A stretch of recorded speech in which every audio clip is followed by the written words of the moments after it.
So what you're seeing on your screen right now, to the left of me, is the recommendation from the National Sleep Foundation. You can always go to sleepfoundation.org, get a bunch of great information there. And obviously what they recommend depends on our age.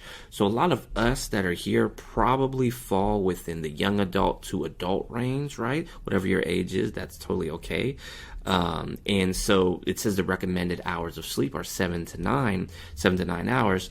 I'm going to come back to this in a moment, but there's a little bit of a myth that 8 hours is the optimal time or amount for adults to sleep. The reality is there's a little bit of a range, and it's really important to figure out what's best for you and what makes the most sense and works for you. Now, not everybody watching here or going through these lessons is located in the United States, so if you're not in the U.S., kind of take this with a grain of salt.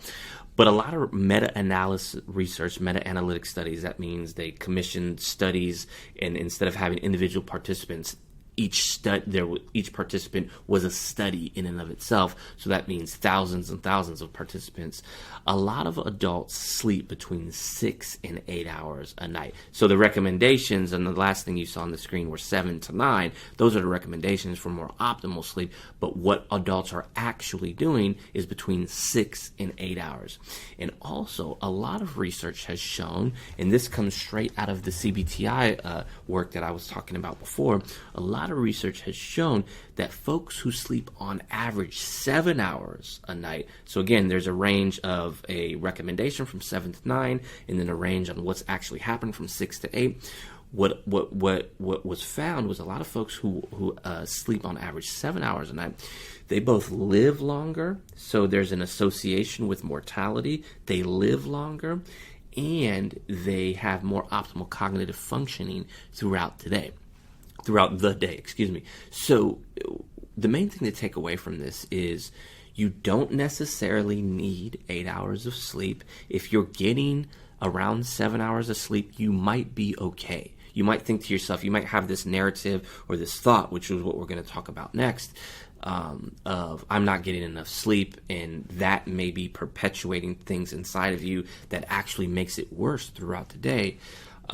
But if you're getting around 7 hours of sleep, you're probably okay, right? Now, of course, take that and really do some inventory with yourself, because you might be one of those people who needs a little bit more sleep.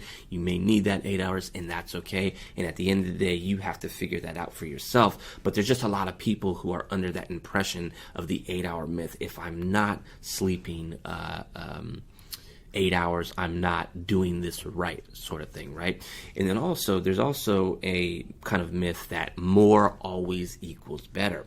So some of the research found that people who slept over 9 hours per day on average lifetime, or less than 4.5 hours, those were the ones who had that association with mortality where it was worse. So you slept more for 9 hours, you would die more than 9 hours, you would die younger, basically, is essentially what it was saying. But those are two very, very interesting takeaways from meta-analysis when it comes to sleep, right? Both mortality, how long you live, and then also optimal cognitive function.